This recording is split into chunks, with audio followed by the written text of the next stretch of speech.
Assalamualaikum warahmatullahi wabarakatuh. Baik teman-teman, kita lanjutkan untuk mata kuliah akuntansi perpajakan. Sebelumnya saya memohon maaf karena seharusnya pekan ini kita perkuliahannya menggunakan Zoom, tapi karena memang kemarin jadwalnya ternyata tidak pas begitu, sehingga saya alihkan tetap menggunakan video yang saya rekam, kemudian saya share di YouTube.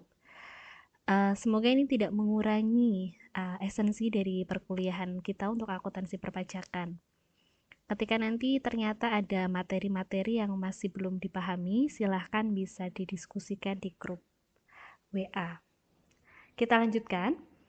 Untuk materi selanjutnya adalah PPh pasal 23.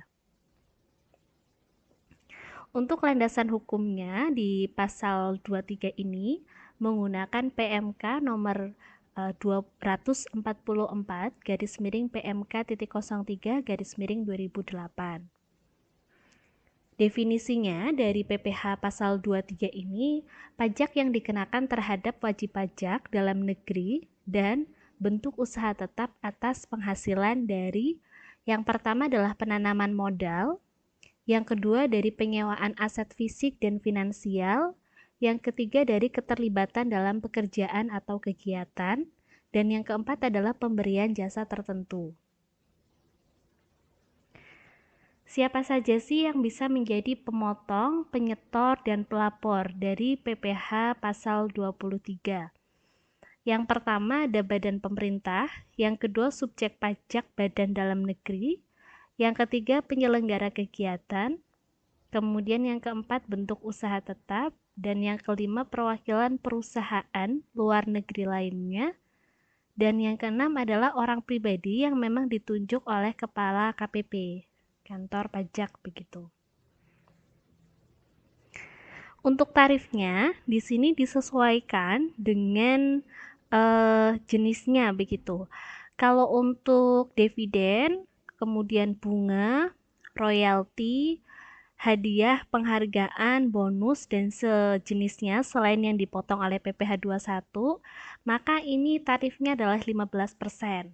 Nah, perlu saya sampaikan memang untuk pajak PPh 23 ini agak sedikit bersinggungan dengan PPh 21.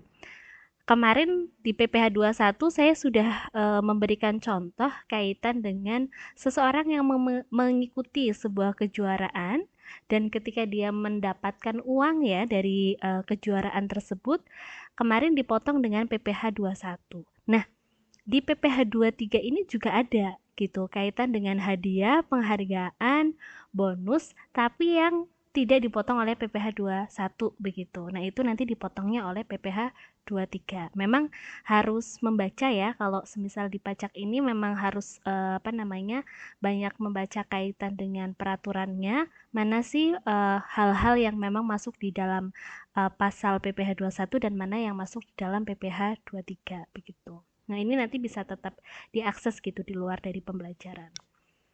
Kemudian untuk selanjutnya tarif 2% ini dari jumlah bruto ya sebelum PPN. Ini untuk apa? Untuk sewa dan penghasilan lain sehubungan dengan penggunaan harta, kecuali yang memang sudah dikenai PPh pasal 4 ayat 2. Kemudian untuk imbalan jasa teknik, manajemen, konstruksi, konsultan, catering, dan jasa lain. Nah, kembali lagi ini selain yang dipotong oleh PPh 21 begitu. Jadi memang harus bisa membedakan mana sih yang dipotong oleh PPh 21 dan mana yang harus dipotong oleh PPh 23. Nah, bagi yang tidak memiliki NPWP, kemarin ada yang tanya ya gitu, Bu, kalau semisal tidak memiliki NPWP, apakah tarifnya sama atau tarifnya berpengaruh gitu kan terhadap tarifnya? Jadi kalau yang tidak memiliki NPWP maka dikenai tarif 100% lebih tinggi. Kalau yang tadinya 15%, maka nanti jadinya ya 30% begitu, karena memang 100% lebih tinggi ya, seolah-olah 2 kali lipatnya begitu. Ini bagi wajib pajak yang tidak memiliki NPWP. Nah, ini adalah lingkup jasa yang dikenai oleh PPh 23. Yang pertama ada jasa penilai. atau biasa kita kenal dengan appraisal. Kemudian ada jasa aktuaris, kemudian ada jasa akuntansi, pembukuan, dan atestasi laporan keuangan, jasa perancang, desain, jasa pengeboran di bidang penambangan minyak dan gas bumi, kecuali yang memang dilakukan oleh bentuk usaha tetap. Kemudian jasa penunjang di bidang penambangan migas, jasa penambangan dan jasa penunjang di bidang penambangan selain migas, jasa penunjang di bidang penerbangan dan bandar udara, kemudian jasa penebangan hutan, jasa pengelolaan limbah, jasa penyedia tenaga kerja atau outsourcing service, jasa perantara, nah atau keagenan. Nah, ini jasa perantara agen begitu ya. Ini juga harusnya ada pajaknya. Kemudian jasa di bidang perdagangan surat-surat berharga, kecuali yang sudah dilakukan oleh Bursa Efek Indonesia, KSEI atau KPEI. Jasa kustodian, penyimpanan, penitipan, kecuali yang dilakukan oleh KSEI. Jasa pengisi suara, dubbing, ya sekarang lagi mulai tren gitu kan ya, kaitan dengan pekerjaan sebagai seorang dubbing atau pengisi suara begitu. Kemudian ada jasa mixing film, jasa sehubungan dengan software komputer termasuk perawatan, pemeliharaan, dan perbaikan.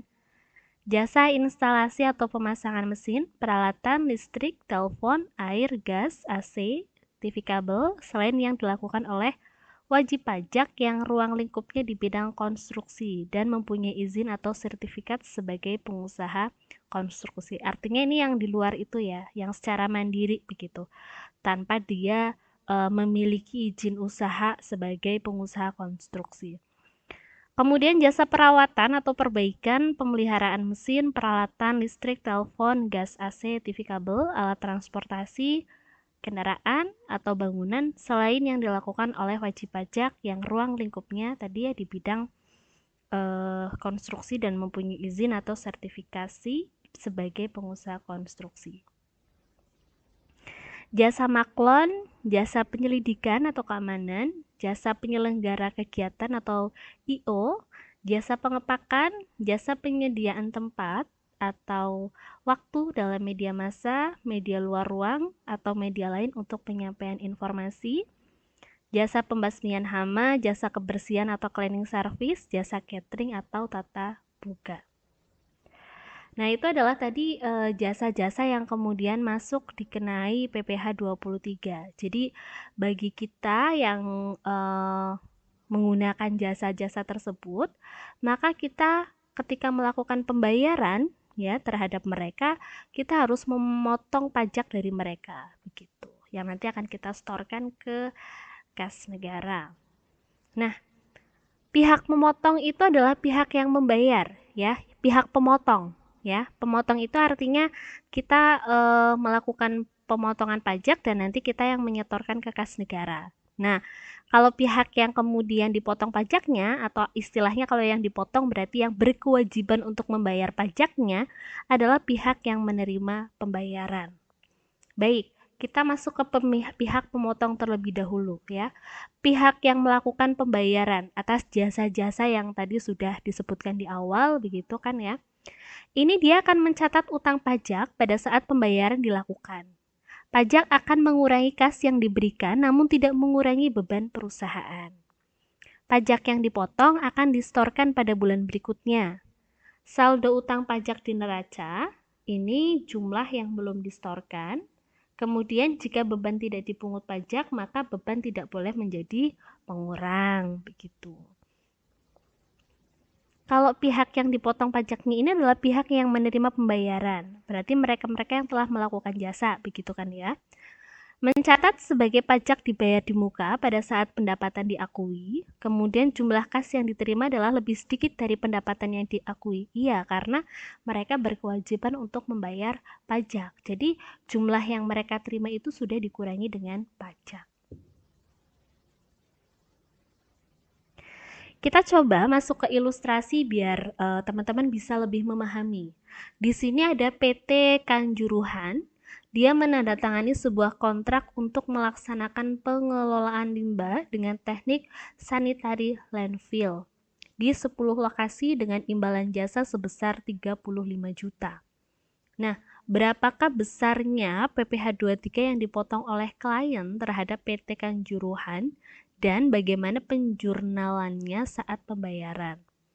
Jadi di sini yang melakukan jasanya itu adalah PT Kanjuruhan. Dia yang melakukan jasa, kemudian kliennya itulah nanti yang akan melakukan pembayaran gitu kan, yang membayar jasanya.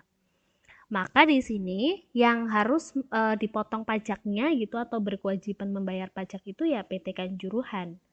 Kita hitung dulu untuk beban pajak yang terutangnya berapa gitu kan. Berarti karena ini kaitan dengan jasa, maka tadi sudah disebutkan di awal tarifnya adalah 2%. Maka untuk beban PPh 23 sama dengan 2%, ini dikali dengan totalnya 35 juta, ketemu adalah 700.000 rupiah.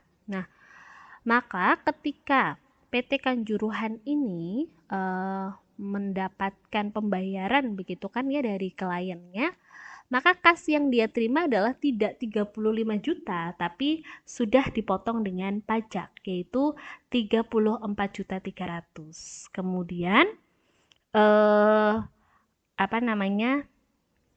bagian debitnya lagi adalah pajak dibayar di muka ya sebesar 700.000 dan pendapatan jasanya dia adalah sebesar 35 juta. Nah, kalau untuk klien ya, klien ini berarti kan beban operasi ya, dia mengeluarkan pajak, mengeluarkan biaya sebesar 35 juta ini adalah sebagai beban gitu, karena memang untuk melakukan pengolahan limbah begitu.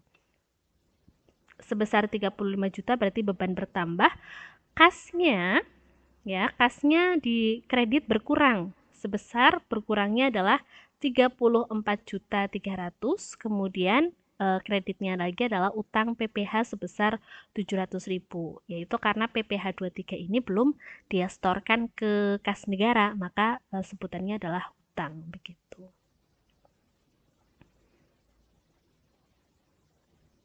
Oke, semoga bisa dipahami. Kemudian ini yang contoh selanjutnya kaitan dengan bunga. Ya, di sini Tuan Balaputra Dewa dia meminjam uang pada tanggal 1 Juli 2012 senilai 1 juta kepada Tuan Samarotungga dengan bunganya 8% per tahun. Nah, kesepakatan ini mensyaratkan Tuan Balaputra Dewa ini membayarkan bunga pada 31 Juni 2012 dan 2013 serta mengembalikan seluruh pokok pinjaman pada saat pembayaran bunga kedua, berarti pada saat tahun 2013 ya. Berapakah besar PPh masing-masing di tahun 2012 dan 2013? Di sini adalah beban PPh-nya sama dengan 15%. Pajaknya, tarif pajaknya adalah 15% ya untuk bunga begitu. Dikali dengan tarif bunganya suku bunga ya, maksudnya suku bunganya yaitu 8% dikali dengan nominal utangnya yaitu sebesar 1 juta. Nah, ketemu berarti 15% dikali dengan 80.000, maka beban PPh-nya adalah sebesar 12.000 rupiah. 15% dari bunganya 80.000 gitu. Nah, selanjutnya ini kaitan dengan jasa ya, di mana Koperasi Belambangan ini diminta untuk menyajikan hidangan di kegiatan simposium regional untuk 300 orang dengan nilai per orangnya ini adalah 15.000. Nah, berapa sih besar PPh 23 yang dipotong oleh panitia dan bagaimana penjurnalannya? Ini tadi kaitan dengan jasa catering begitu kan? Maka untuk jasa tarifnya adalah 2%. Nah, 2% ini dikali berapa? 2% ini dikali dengan penghasilan brutonya, yaitu 300 dikali dengan 15.000 ya, 300 dari 300 orang, 15.000 dari nominal per orangnya. Kemudian sama dengan 2% dikali dengan 4.500.000. Nah, sama dengan 90.000. Nah, ini adalah pajak yang memang harus dibayar. Baik. Maaf ini ada kesalahan, nanti saya ganti ya. Untuk bagian sini adalah jurnal yang harus dibuat oleh Koperasi Belambangan, ya, di mana dia mendapatkan kasnya, mendapatkan uang secara bersihnya itu tidak 4.500.000 gitu, karena dia harus bayar pajak. Maka dia mendapatkannya adalah 4.410.000. Kemudian pajak dibayar di mukanya 90.000 dan pendapatan jasanya adalah 4.500.000. Nah, bagi panitia, maka beban konsumsinya adalah 4.500.000, kas yang dibayarkan ke Koperasi Belambangan sebesar 4.410, dan sisanya 90 ini adalah utang PPh 23 yang nanti akan dia setorkan ke kas negara begitu. Baik. Nah, di sini tadi contohnya sudah ada yang kaitan dengan bunga, sudah ada yang kaitan dengan sewa gitu. Nah, ini ada pencatatan contoh sewa lagi, yaitu firma Kurusetra. Ini merupakan perusahaan yang menjalankan kegiatan produksi dengan menggunakan mesin yang sebagian diantaranya disewa dari pihak ketiga. Oke, ini sudah ada pihak ketiga gitu ya. Firma Kurusetra ini melakukan pembayaran biaya sewa setiap bulan ketiga dan bulan ke-9 tahun berjalan untuk nilai sewa selama 1 semester. Jadi selama satu semester ini pembayaran biaya sewanya itu berada di bulan ketiga begitu. Sekaligus memotong PPh 23 dengan tarif 2%. Meski demikian, baik firma Kurusetra maupun perusahaan penyewa tetap melakukan pengakuan pendapatan dan beban untuk setiap bulan di pembukuannya masing-masing. Nah, jika nilai sewa per bulannya itu adalah sebesar 1.750.000, bagaimanakah penjurnalan yang dilakukan? Oke. Kita masuk. Nah,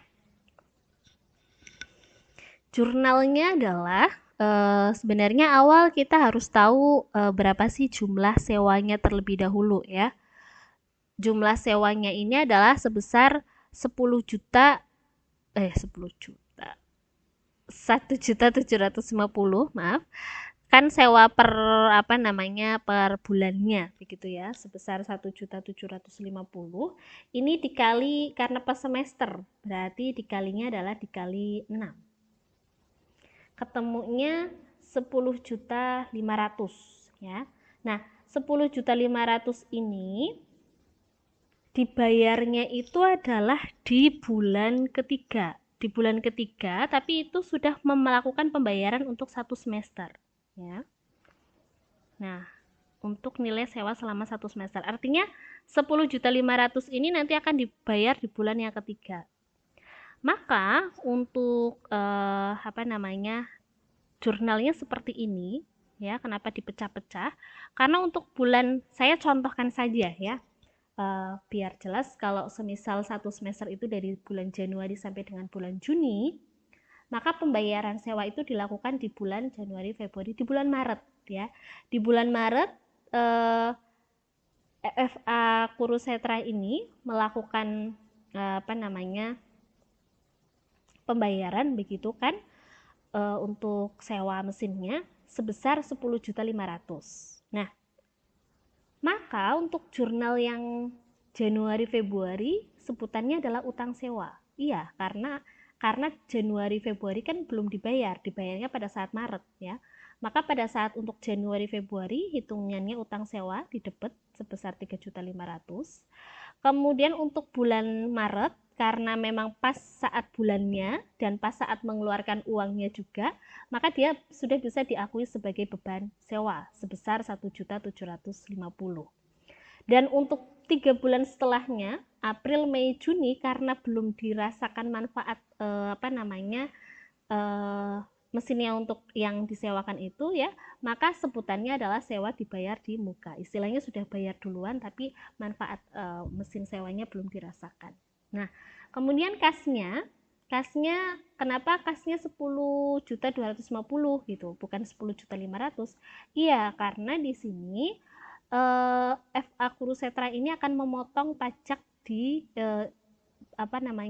si pemilik mesinnya tadi gitu ya, yaitu sebesar berapa? Sebesar pajaknya adalah 210. Nah, 210 itu didapat dari mana?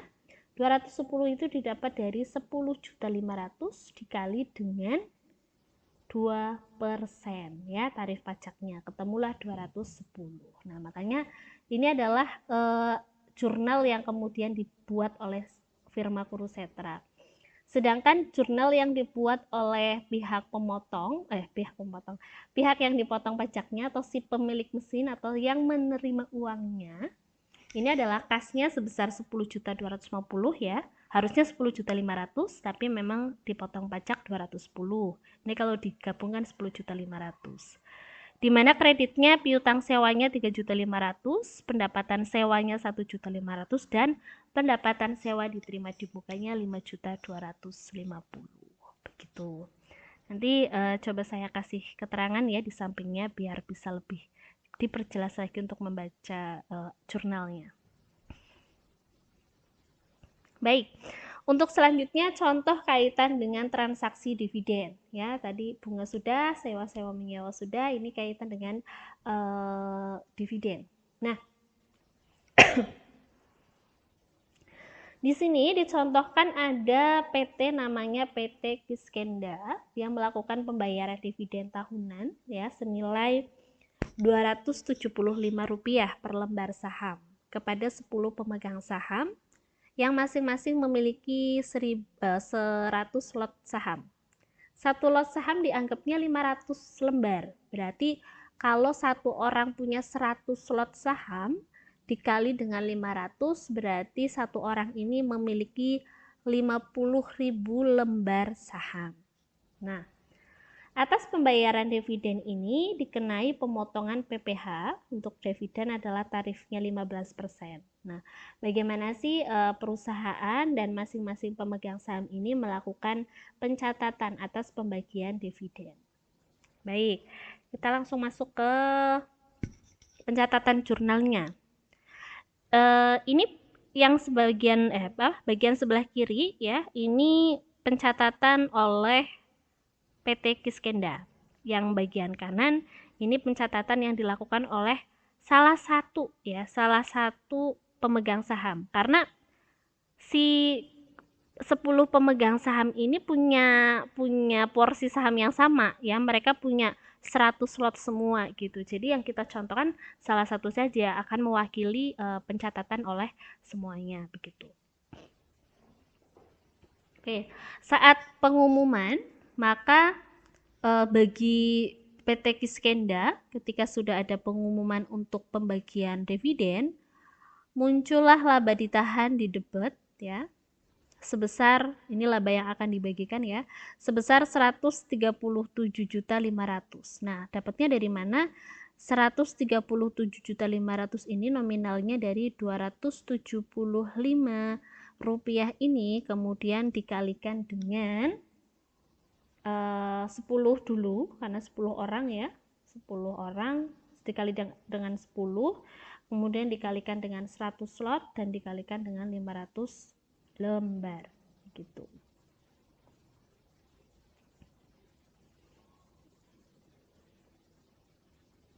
Ketemulah 137.500 rupiah. Nah, setelah ini langsung dikalikan saja dengan tarifnya yaitu 15%, maka ketemu utang PPh-nya adalah Rp20.625 dan utang dividennya adalah 137.500 ini dikurangi dengan utang dividen, ketemunya Rp19.875.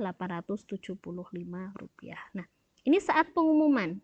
Nah, saat pembagian maka tinggal langsung aja utang dividennya ya ke ke pemegang saham begitu, 116.875.000 di debit, kreditnya kasnya adalah 116.875. Ini ketika sudah dibagi. Nah, ini bagi si pemegang saham. Ketika pengumuman, pada saat pengumuman, maka dia bisa mencatat adanya piutang dividen ya, dia akan dapat dividen nih dari PT Kiskenda, maka muncullah di debit piutang dividen sebesar berapa ya, sebesar 10%-nya dari inilah gitu, karena memang kan dia 10 orang ya, ini tinggal dibagi 10 aja gitu kan, berarti 11.687.500 rupiah.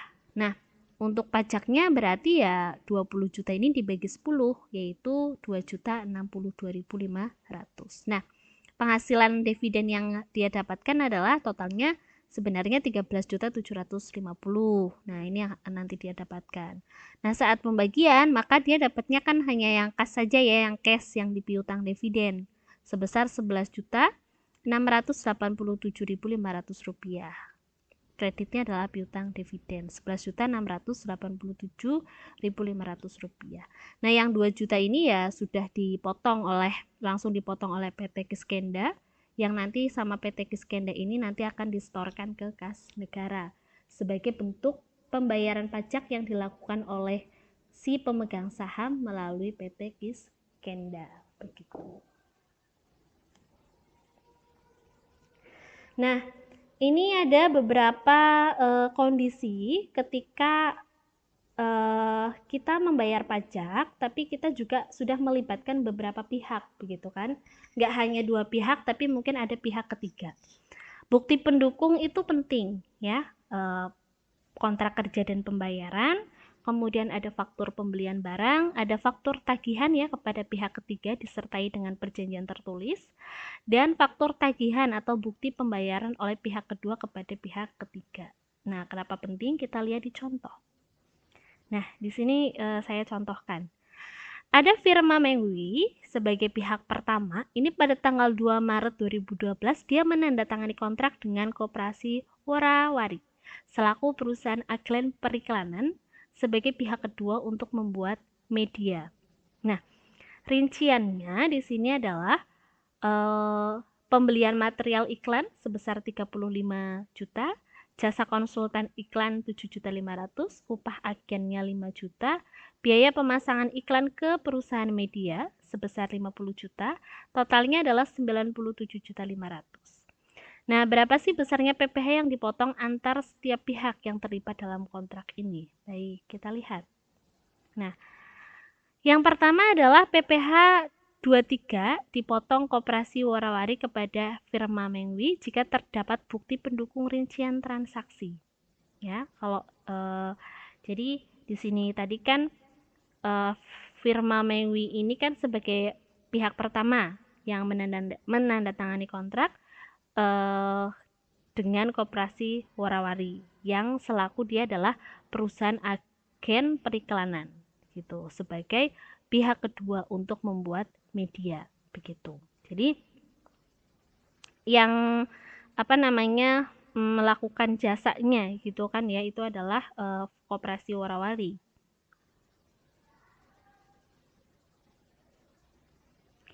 Maka di sini nanti yang akan melakukan pemotongan ini adalah beban PPh 23 ini dipotong Koperasi Warawari begitu kan ya. Jika memang bukti pendukung rincian transaksinya ada, yaitu 2% jasa ya, dikali dengan 7.500.000 ditambah dengan 5 juta. Oke, kita lihat 7.500.000 dan 5 juta ini adalah masuknya hanya di jasanya, yaitu jasa konsultan iklan dan upah agennya. Nah, ketemu 12.500.000, maka dikalikan dengan tarif 2%, pajaknya adalah sebesar 250.000. Tapi ketika tidak terdapat bukti pendukung rincian transaksi, yaitu yang sebesar 35 juta untuk pembelian material iklannya, maka nanti pembelian material iklan ini jadi masuk ke dalam penghasilan brutonya begitu kan ya. Maka nanti tarifnya tetap 2% dikali dengan 47.500.000. Nah, nilai pajaknya ini akan lebih tinggi begitu. Kemudian beban PPh 23 ini yang dipotong oleh firma Mengwi kepada perusahaan media ya sebesar 2% dikali dengan 50 juta atas usaha atau hal yang dilakukan oleh perusahaan media untuk pemasangan iklannya. Nah, kemudian ditemui atau dihasilkan pajaknya adalah sebesar 1 juta untuk pemasangan iklannya, begitu.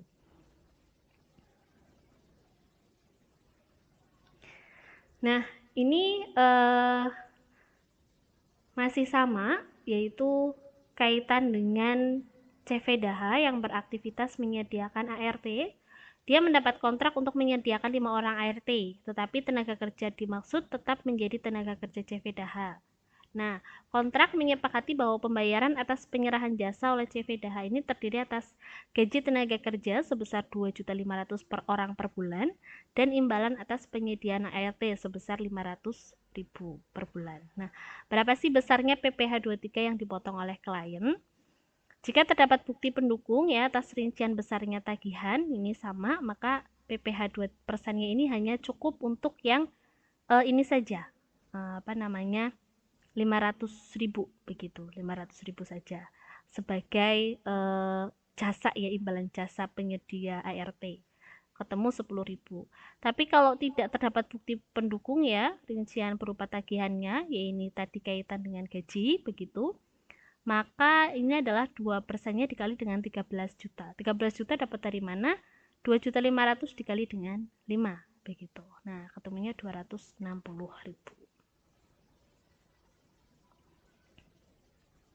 Nah, ada beberapa objek memang yang dikecualikan dari pemungutan, yaitu penghasilan yang dibayar atau terutang kepada bank, ya, sewa yang dibayarkan atau terutang sehubung dengan sewa dengan hak opsi, kemudian dividen yang diterima oleh PT dari badan usaha yang didirikan dan berkedudukan di Indonesia dengan syarat dividen ini berasal dari cadangan laba yang ditahan, kemudian kepemilikan saham paling rendah 25% dari jumlah yang di-store. Kemudian bagian laba dari persekutuan yang modalnya tidak terdiri atas saham-saham, ini bebas ya dari pajak PPh 23. Kalau bentuknya saham maka kena begitu kan. Tapi kalau modalnya ini bukan saham ya, berarti tidak apa-apa ketika memang ada bagian laba. Contohnya seperti SHU koperasi, ini juga nggak kena. Kemudian penghasilan yang dibayar atau terutang kepada badan usaha atau jasa keuangan, ya, penyaluran pinjaman atau pembiayaan sesuai dengan PMK. Nah, kapan sih saat terutang, penyetoran, dan pelaporan? Saat terutang itu adalah pada akhir bulan dilakukannya pembayaran atau akhir bulan terutangnya penghasilan yang bersangkutan, tergantung yang lebih duluan terjadi itu yang mana. Kemudian saat penyetoran itu selambat-lambatnya adalah tanggal 10 bulan takwim berikutnya setelah bulan saat terutangnya pajak. Kemudian saat pelaporan surat pemberitahuan masa oleh pemotong selambat-lambatnya adalah 20 hari setelah masa pajak berakhir. Pemotong wajib memberikan tanda bukti pemotong ya kepada wajib pajak dalam negeri atau bentuk usaha tetap yang dipotong. Oke, begitu. Nah, mungkin itu saja untuk PPh pasal 23. Jadi memang tadi sudah jelas PPh 23 itu diperuntukannya adalah untuk dividen, royalti, bunga. Hanya memang tadi ada sedikit beririsan ya dengan PPh 21 itu di bagian ini poin hadiah, penghargaan bonus dan jasa begitu. Jadi mana sih yang kemudian masuk di PPh 21 dan mana yang kemudian masuk di PPh 23. Nah, ini bisa dianalisa dengan melihat di peraturan perpajakannya atau dengan melihat informasi di lamannya pajak.go.id begitu. Nah, karena memang banyak sekali ya maksudnya dan tidak mungkin saya sampaikan di sini semuanya. Biasanya kayak bentuknya kan daftar ya seperti tadi begitu. Jadi itu bisa dibaca tersendiri begitu. Mungkin itu saja yang bisa saya sampaikan. Mohon maaf apabila masih ada belum jelas dari yang saya sampaikan, bisa didiskusikan melalui WhatsApp group. Begitu saja saya akhiri. Wassalamualaikum warahmatullahi wabarakatuh.